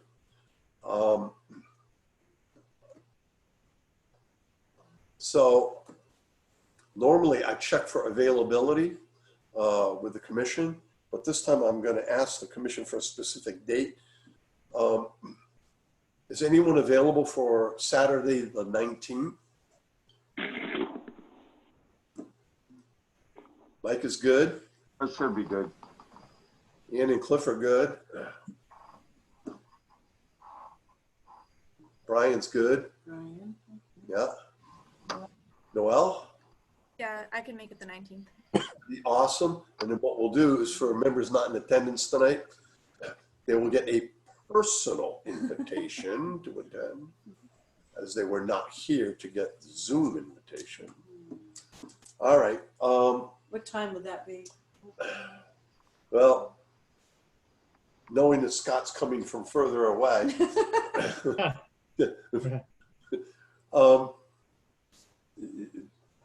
No, I can be there as early as you like. Well, then we'll do it. We'll do an 8:30. Okay. Okay. And we have another visit we're going to have to take too. So we'll do this one first at 8:30. Ian, you have a question? I did. So Dan, just so that the commission understands the amount of replication that you're suggesting here, we all know that you're replacing, or the intent here is to create this replication in lieu of the 9 rain gardens. Can you give us some idea of how you came up with the square footage of that replication, just so that the members understand how you figured this out? Each of the rain gardens is approximately 400 to 420 square feet. And we had originally had 10 rain gardens that needed to be replaced. One of them was able to be constructed. I believe that was over on lot 11, Candlelight. So that is in. So where I had a little extra, I just left it in there. So the 9 rain gardens equaled about 3,600 square feet of area for, and about 6 inches deep each. So now we're looking at 4,280 square feet and a little bit deeper, a little bit more storage. But so that was how I looked at the square footage, was the number of rain gardens, square foot, and then came up with this. And when you construct this replication area, maybe you or Art could answer this. I recall that there were a couple of trees in that section. I don't know if they were worth saving, but if you find anything in there that you can work around, is that what your intent is? As far as I know, yeah. I mean, if there's stuff in there that's salvageable and that won't be damaged from excavation, we do have a little bit of leeway as far as square footage goes. So if we need to leave one area that's a little bit more mounded up, we could do that. So, I mean, I was just curious what your protocol was going to include. Yeah, you'll see that area when you go out there is very open. But we can talk about that on site and certainly can, we can adjust the grading if we see something that really needs to be saved or is feasible to save. So the characteristics of the existing soil, that's an old gravel pit. So they weren't down to hard pan, were they, in that area? They were down to water table, it looks like. Basically, they stopped it. They stopped largely at water table. I didn't see any evidence of hard pan in there. Okay. I mean, to me, like a pretty sandy, permeable material. Well, maybe we'll bring augers and take a quick look, but with my luck, we'll be hitting stones. So, but we can evaluate that when we go out. But all in all, I think it's a good plan, a good strategy. If there's no other questions, Mike? Well, all right. I'll entertain a motion to conduct a site walk on Saturday the 19th at 8:30 and to continue the hearing to the evening of September 23rd at 7:30. Movingly moved. Okay, we got a motion and a second. All in favor? Aye. Aye. Okay, unanimous vote. Very good. I'm going to take my leave. I'm going to be taking my leave since I got the call supper is ready. All right. So I'm going to a higher authority, but take care, folks. We'll see you soon. All righty. Thanks, Take Bob. care. All right, see you tomorrow, Jim. all right. Thank you very much. Okay. Thank you.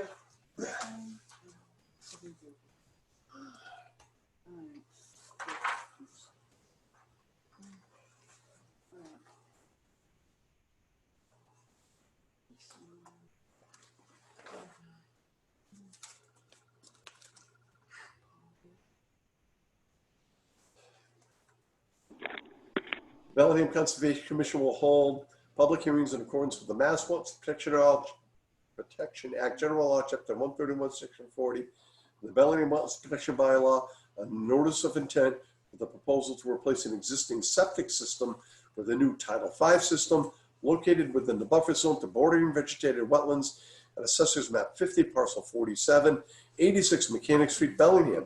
Wally Simone, Colonial Engineering, All Street Medway has submitted the filing on behalf of Sarah Bouchard and Dawn Memande, 86 Mechanic Street, Bellingham. The hearing will be held online via Zoom on Wednesday, September 9th at 8:30. Before we proceed, I have a point of order.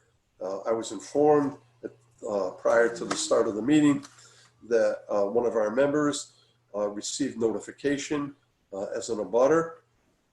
He has notified it. I'm publicly disclosing this.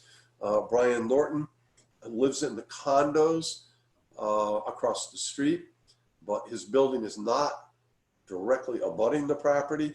So I will allow him to participate in the hearing. Does anyone have any other issues with that? Okay, Brian, you can vote. So do we have a representative from Paul DeSimone here? Yeah, I'm still here. I'm here. Oh, okay. Okay, so you're the telephone. Yes. Okay. Does that mean we won't be doing any screen sharing? I wouldn't even know how to begin. Okay. All right. Well, then why Thank don't you, you make your presentation for us, Paul? All right. Well, this one here, this was pretty simple. We're replacing the system. It failed. Title V failure. We're staying outside the 50-foot buffer. I proposed a fence in, so that'd be a great idea to put a fence in. I don't know if you guys are looking at the plan or not. Well, I have the plan, but The plans were sent out to everyone. I did the revised plans as well, so everyone should have a copy of it. Well, the fence is basically at the top of the steep part of the slope. If you're looking at the plan from the house to the fence, it's a 2-foot difference in elevation, 2.5 feet almost. But then from there, it goes right down about 8 feet to the wetlands. So we're putting it right at the top of the slope. I noticed you mentioned there was some grass clippings thrown in there. We're also proposing a couple of posts with emblems on it beyond the fence towards the street. It's a small system. It's only 22 by 14. Of course, Bellingham now requires vents on all their systems, so we got a vent there. It was all nice soil, all sand actually. It was less than a 2-minute perk rate. So that, you know, with the perk rate the way it was, that gave us a nice little tiny system, and it fits right at the top of the hill. We got a little bit of grading going into the hill, but nothing, not making it any more steeper than it is now. We'll be taking a little bit of dirt off this site. Yeah, that's a 10-foot high bank there, and based on what we saw in the field, it looked like it was a gravel bank. Yeah, it's all sand there. I mean, yeah, I mean, you could make a living selling the stuff that's in there, but we don't want to rape the place, so we put a nice little bed in there, and it fits comfortably on this, just on the top of the hill there. And we don't have any breakout issues, so it's actually a pretty decent little system. So for the record, the administrator and I inspected the site, verified the wetland delineation. We did talk about the fact that the stream was running. There was definitely flow, clearly defined bank and channel. So we asked that it be counted as a perennial stream. And we had a discussion earlier before the meeting started.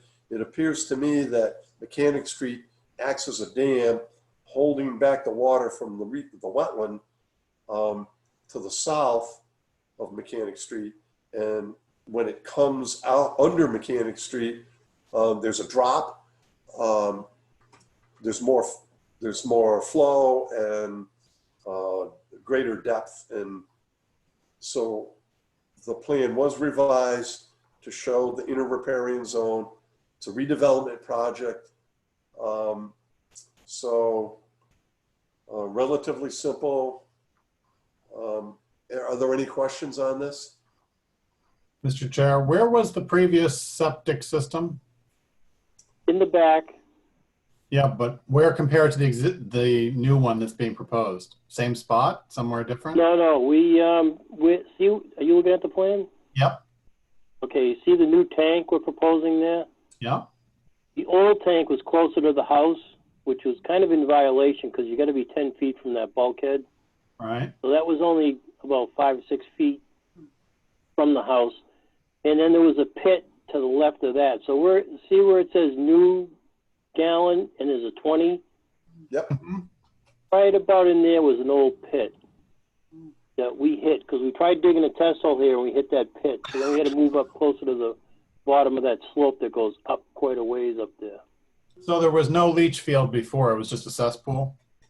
No, it was a tank and a pit. A leaching pit. Like the old beehive things? Yeah. Yeah. So they had an actual holding tank, but then they had a pit, which is like a cesspool, but it's, you know, nothing, no solids go into there, just fluid. Right. And because the material up here was all sand, I was kind of surprised that it failed, but I guess it was pretty old and didn't really probably get the maintenance it needed. You know, if you pump it once a year, that thing should have lasted forever. Okay. How far up Mechanic Street is it from David Road there? Is it 2 or 3 houses? I'm trying to picture which one it is on the right there going towards the center of town. It's one past the cemetery. Right, it's diagonally across the street from the restaurant there. Okay, all right. And you got the wetlands, and there's kind of you got the cemetery, and then a good chunk of land is vacant because of the wetlands, and then this house. Okay. All right, good. That's all I have. Thanks. Anybody else? So, Paul, did the Board of Health approve this plan? Yes. Yeah, we're all set. Okay, I will entertain a motion to close the hearing and sign the prepared order of conditions. So moved. Second. Discussion. All in favor? Aye. Aye. Anybody available to do this soon? It's a failed system. They want to get going. Tomorrow? That would be fantastic. I can be there. Awesome. What time is good? You tell me. Other people's choices. Well, 9:30. What time are you going to be there? Is 9:30 good? Yeah. 9:30. all right, Brian might not be able to make it. I'll call you in. Thank you, Okay. Brian. And maybe we can send a message to Sean. That will give us the 4. Okay. Thank you very much. Thanks. And Yes? if you call me after it's all signed, instead of mailing it, I'll come pick it up. That would be wonderful. That way I can go right to the registry. Okay, and while you're at it, we hope to be signing the certificate of compliance for the Box Pond Drive septic repair. Have they taken the road control out? Finally. Went out there today and it was finally removed, yeah. Okay, because I still have yet to get a hold of the owner. I kept talking to the people renting the house, trying to get them to call the owner because I don't have a phone number for him. Oh, okay. That guy sold, the guy we were working for, if you don't remember, sold it Yes, in he the did. process of doing the design and stuff. Yeah. So we'd worked for the previous owner. When the new owner bought it, I never got a phone number. I never met him. But you have their names on the request. But I don't even know where they live. You wrote 54 Box Pond, 57 Box Pond Drive. I figured they were going to move into one of those houses, but I guess they never did. Okay. All right. One is still empty and people are renting the other one. Well, I guess they're renting them both out, but that's okay. The work's completed. Sediment and erosion control is removed, and the area is stabilized, so it's all good. All right, if we can get that too, we'll record that. Thank you. Okay. All right, guys, thanks. Okay. The Bellingham Conservation Commission will hold public hearings in accordance with the Mass Wetlands Protection Act, General Law, Chapter 131, Section 40, and the Bellingham Wetlands Protection Bylaw, and the notice of intent for the proposal to replace an existing septic system with a new Title V system located within the buffer zone to an isolated vegetated wetland. Assessors map 4, parcel 62, 5 to 7 Plain Street, Bellingham. Gregory Abonovitz, Borderline Engineering, 5 Pear Tree Lane, Randolph, has submitted the filing on behalf of Nicole Sear, Shore Lake Road, St. David, Maine. The hearing will be held via Zoom on Wednesday, September 9th at 8:50. Good evening, Mr. Chairman. Greg Bonovitz, Borderland Engineering. Here to represent Nicole Sear with the 5 to 7 Plain Street project. It's a existing home. It's actually a two-family home. Sorry, I do not have the screen sharing capabilities that everybody else seems to be masters on, but I soon will be someday. So does everybody have a plan in front of them, or? Some of us do. The plan was distributed to the commission. Okay. Yep. So it's a septic system upgrade, and where there's a wetland behind the existing home, and we're trying to keep the septic system, the new one, as close to the existing home as possible. The Board of Health has approved this already. We had to ask for several Board of Health waivers. One of those was to keep the septic system 5 feet away from a slab foundation as opposed to a 10-foot. So we're trying to, push the septic system as close to the existing home as possible. Only 5 feet away from the existing slab, which is pretty minimal. That's kind of as small as you can get. So there's going to be the septic system and associated grading within the 100-foot wetland buffer. The existing system is located approximately in the same location as the new system. It's an existing pit that is in failure, and it's kind of just in poor condition. Some of the conditions that I spoke with the agent about were to remove some of the trash and debris in the wetland or surrounding in the buffer zone, and then also install posts with signs along the buffer zone, and also a fence with signs. The owner, whom I spoke with earlier, had mentioned that she would like to suggest, as opposed to a fence with signs, video cameras to try to, I guess, catch people in the act, as opposed to dumping on her property, as opposed to trying to put a fence there. So on her behalf, I just would like to throw that out there. Well, there was quite a bit of solid waste back there. And I'm not really sure that video cameras are going to help. And the reason I'm saying that is because we have personal experience with that. And it's not always effective. We have been fighting this fight for years. And it's not always, sometimes it's the homeowner, sometimes it's the renter, and sometimes, as might be in this case, it's the neighbor. Well, we don't know. We don't know, but we suspect.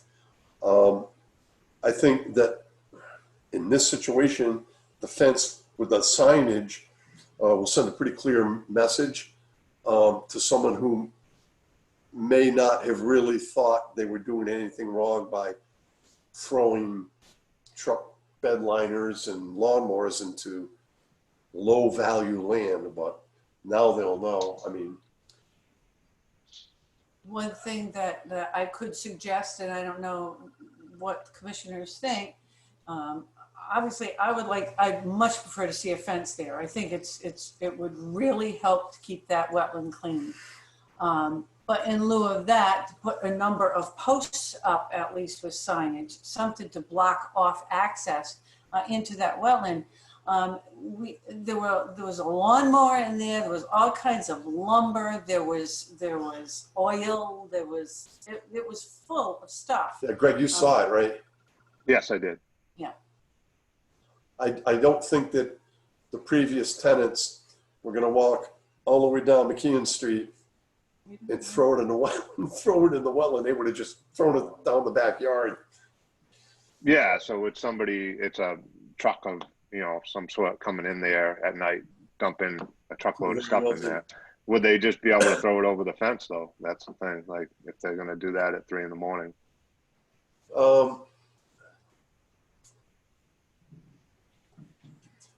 Thoughts? I mean, the fence is a discernible boundary that at least if someone's tossing anything in there, they know what they're doing, or at least where they're tossing it, The fence should be posted. We'll give you some badges to put up as well. Here's the thing. I manage a facility in Providence, and I have a very, very high quality camera, and we've had some difficulties with trespass and with dumping and all sorts of activities. And it's, even with high quality cameras, it was very, very difficult to get license plates. You can get a car description, but to get a plate, I just, and if you're coming in parallel, dumping it, going down the street, turning around and leaving, I mean, I can certainly appreciate the property owner's desire to catch them, because believe me, I'm there. I think that I don't see any detail on the fence, Greg. What were you proposing? You have fence in there, but I didn't see any height. I was proposing, in my thought process was they post and rail fence. Post and rail fence. Mm-hmm. So what's that about 4? How high is that? About 4 feet? Yeah. 4 feet. In the ballpark, yeah. Well, that's certainly a little more attractive than chain link. Probably less effective though.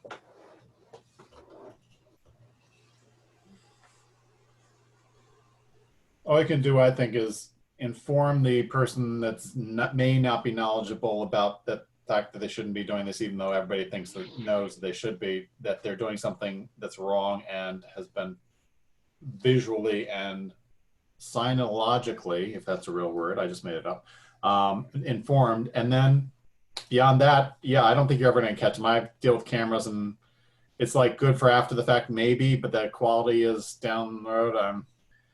Yeah, I think the more of a deterrent you can put up in the way of a fence, the better.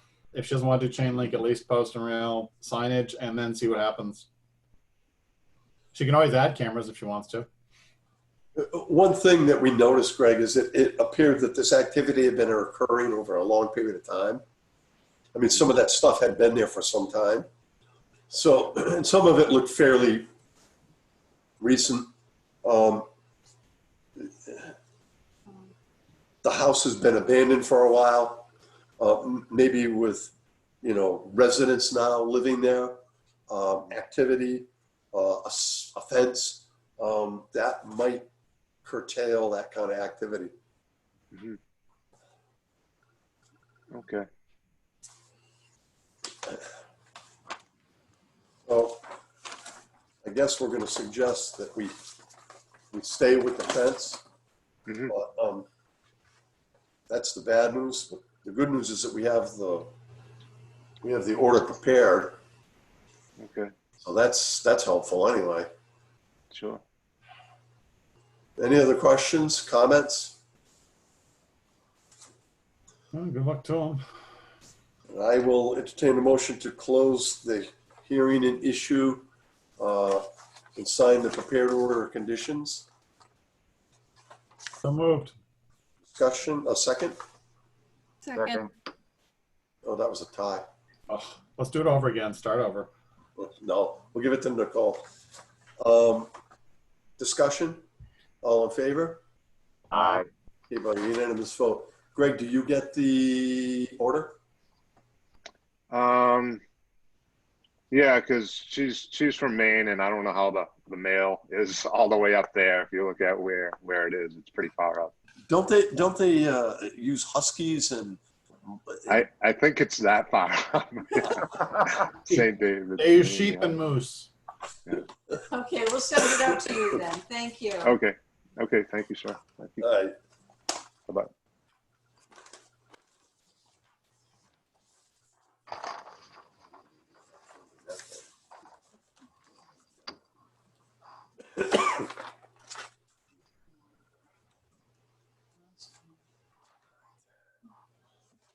All right. So we actually caught up. We need to talk about the upcoming schedule for November. We do not have a lot of available dates. I don't think anybody wants to be meeting the night before Thanksgiving. I know Jim certainly doesn't.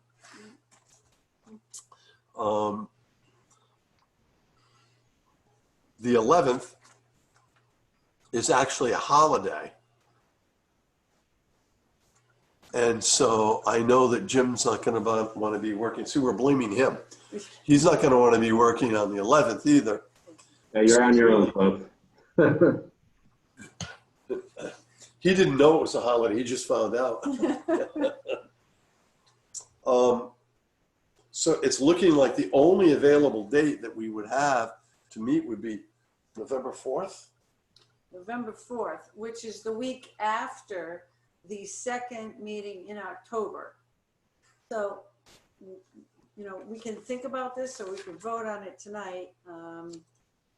But in any case, we absolutely would have to have a Zoom meeting on November 4th if we had someone to help us with that. And I don't even know if Jim's available that night.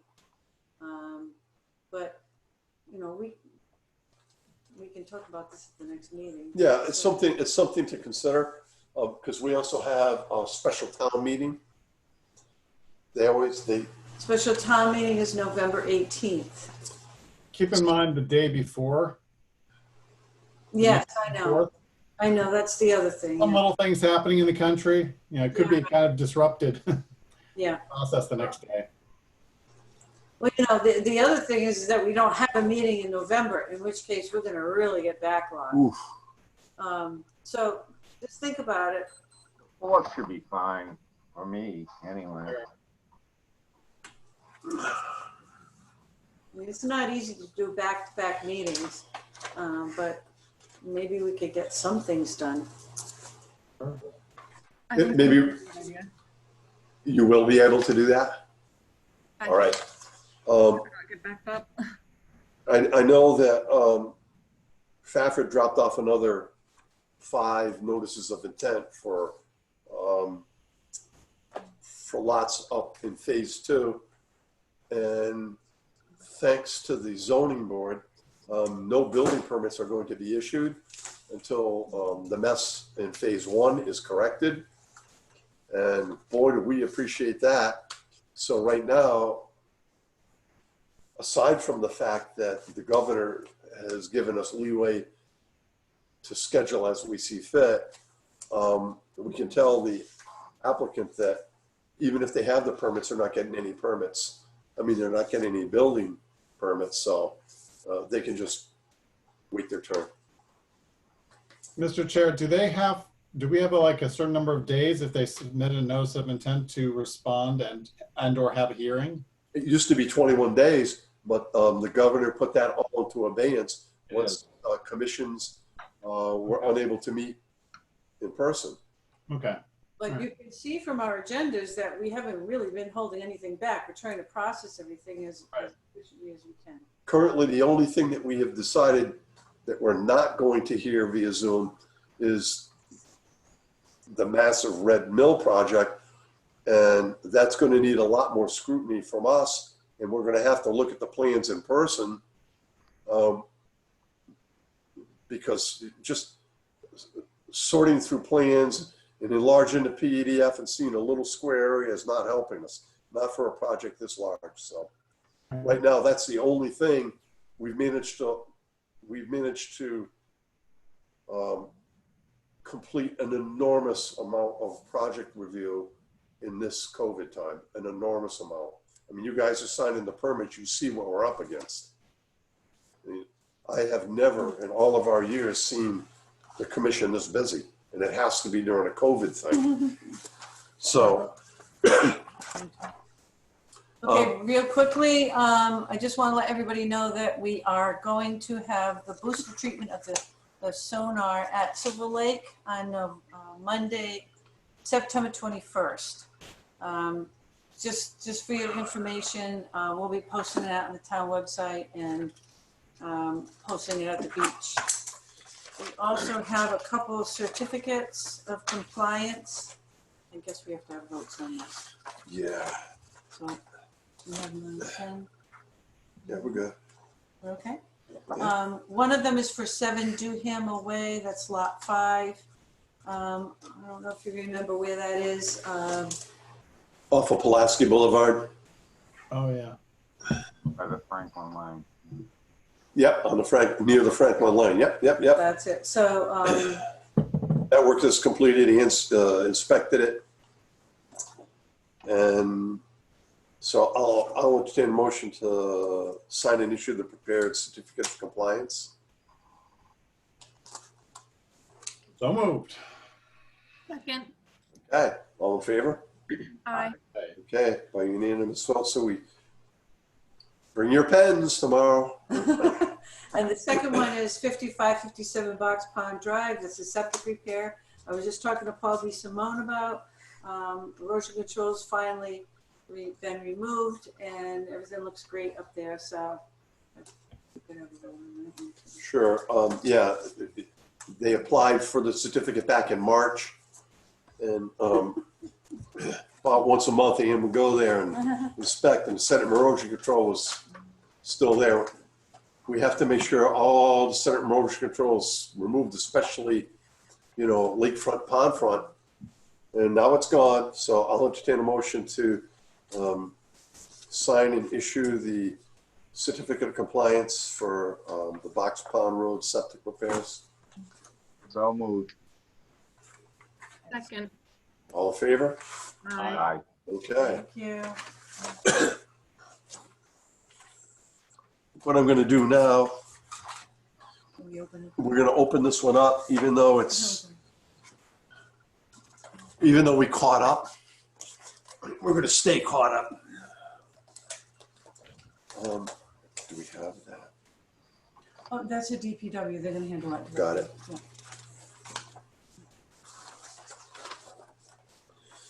Bellingham Conservation Commission will hold a public hearing in accordance with the Mass Wetlands Protection Act, General Law, Chapter 131, Section 40. On the notice of intent for the installation of an 18-inch RCP across Box Pond Road to address existing flooding and roadway degradation. The area is located within the buffer zone and proximate to bordering vegetated wetlands. Bill Housing, William Planning, Hartford Avenue, Bellingham has submitted the filing on behalf of Don DiMartino, DPW Director, Blackstone Street, Bellingham. The hearing will be held online via Zoom on Wednesday, September 9th at 9:10. There's Bill. Hi, everybody. Hello. Coming to you from my office tonight.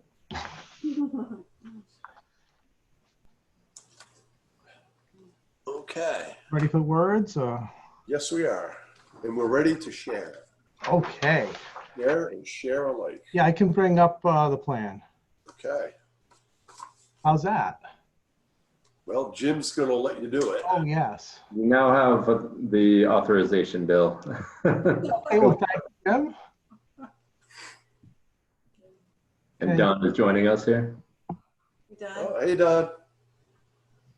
Is that seeable for everybody? We don't see it. Well, I see Don and I see you. I can bring you back up.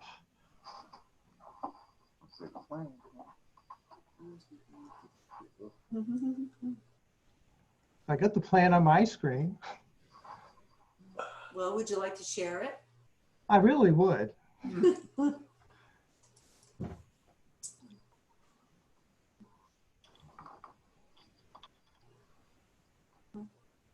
Oh, let me pick another thing. How's this? Maybe it's me.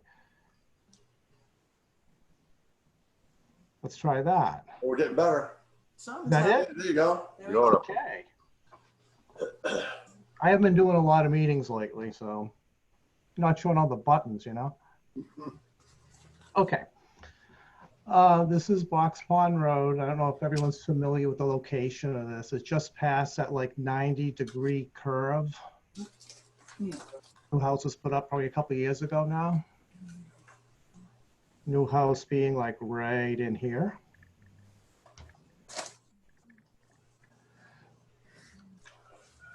And we've been, the DPW has been experiencing some pretty bad flooding and flood overtopping the road over the past few years here, and some washouts and kind of a mess in general.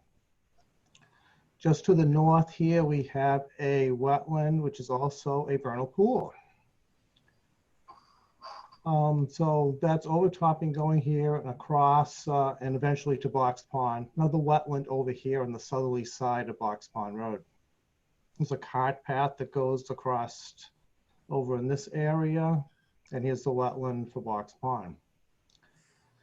So after a meeting with Dawn and Cliff and Ann, we kind of came up with this solution of putting in a catch basin right in here, which will have a throat in it, which will maintain the level of the vernal pool. Is that helpful like that? That's better. Yeah. So there's a throat in the back of this basin. It's a deep sump basin, so it'll catch any sediment. Maintain level of vernal pool, and put an 18-inch RCP across Box Pond and drop it over near Box Pond with some riprap to dissipate some of the energy. The proposal is also to repave the road, and if we look at the cross section over here, we want to slope the road toward the pond so as not to add any more water to go into the vernal pool from the road. That'll also probably alleviate some of the flooding, so not all the water is going on that side. Certainly silt fence and along the work here. This is probably about the best thing we can come up with working with everyone's criteria, but this whole system is only going to carry about a 10-year storm, maybe a little better. Certainly better than what's out there today, but we can't carry, you know, a 50-year storm with this layout. Here's a section of the basin here. Little throat in the back to grab the water as it gets high, and an overflow. Should the water even get higher, it'll go in here, hopefully before overtopping the road again. I think that's most of it, and Dawn's going to ask for a easement over this property here to drop in that pipe.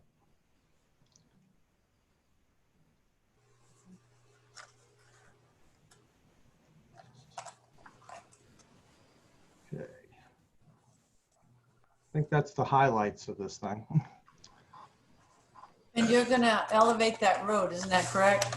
Yeah, road's coming up some. See where it's cross-hatched in the cross-section there? Just so we can get enough cover over the pipe.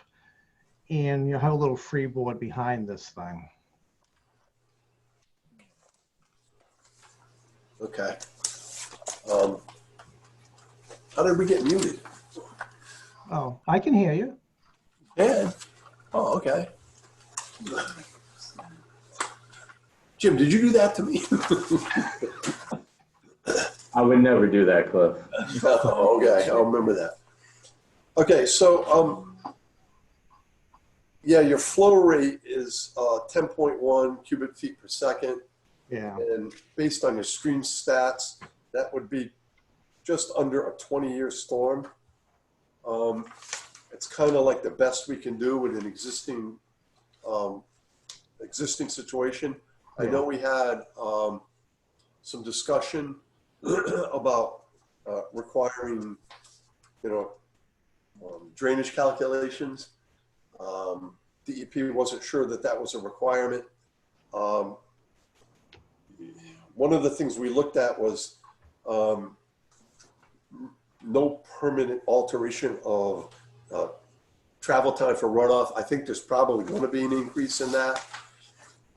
normally, if this were a subdivision roadway, we would be requiring pre and post HydroCAD to determine exactly what the difference was. Yeah. So, but I do think it's important that the commission go out and see this and get a feel for the existing condition there. What we have is a situation where the road washes out once here once or twice a year or more. More than that, I've seen it totally flooded for weeks.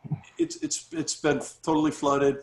It ends up with lots of little potholes, and untreated water will run off the sides. But I want everybody to take a peek at it. Bill, have you been out there and located the exact location of the catch basin? Have you done that? It has not been staked yet, no. Do you want it staked? Do you think you could do that in the outfall? We're going out on the 19th. Okay. This is one I would like to put on. If that works, we should be ready to close once everybody sees it and is in agreement. The commission's already indicated their willingness to go out on that date, and I promise not to overload you. So we'll just keep it to a couple. Yeah, 19th, that's not this coming Saturday, it's next Saturday. A week after, yeah. Okay. Is that good? Yeah, we can have that staked by then. Bill, those wetland flags, they cannot possibly still be up, can they? There are some that were still there when we did the survey earlier this year or last year. But that was from ANRAD that was approved 2 years ago that we used. Yep. And so do you have the wetland flags down there by the outfall? Are they? That I don't know. Do you want us to stake them if they are not there? I think that would be very helpful. So I can put coordinates on them. Okay. Yeah, that would be great. Okay, that'd be good. That way we can see the condition of the road. We can see the proximity to the vernal pool and the outfall. And I think that'll do it. Sure. Was he including those two? The section of road is absolutely the worst section of road we have in town. We couldn't believe that there was no pipe across here, but we looked and looked and looked and couldn't find one. We all did. Don, we did too. Yeah, we got down in the weeds. Yeah, it's like that has, and they're probably, maybe there's like 4-inch pipe, and that probably did it most of the time. But, it is by far the worst section of road we have in Bellingham. If we made it just plain a dirt road, it would probably be an improvement, but then the dirt would end up in the wetlands. So yeah, we just got to get the water to cross that road, and so we can put some pavement on it and have it last for a little while. Yeah, it's probably a 6-inch CMP somewhere. Yeah. It does look like there should be something there. Yeah, 6-inch, and maybe, a piece of, 4-inch PVC. That's why we can't locate it with anything. You can't, and it's probably clogged. Maybe it was clay. Nothing wrong with clay pipe until it breaks. That's right, yeah. Okay, so we'll take a look. Don won't have to be there. Bill will handle the load. Okay, so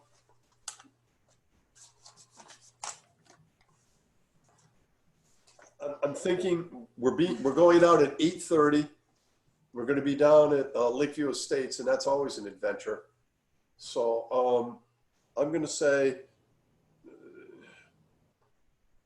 9:20, 9:30, something like that. Okay. Okay. Sure. All right. I'll entertain a motion to conduct a site walk on Saturday, September 19th, and to continue the hearing to the evening of September 23rd at 8 o'clock. Moved. Second. Discussion? All in favor? Aye. Aye. A unanimous vote. Thank you. Great. Thanks a Thank lot. Thank you.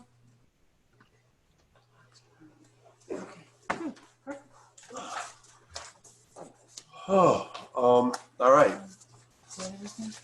I think so. I think that's it. How are the Celtics doing? 98 in overtime. Serious? Wow. I haven't updated in the last couple minutes, but that's what it was a minute ago.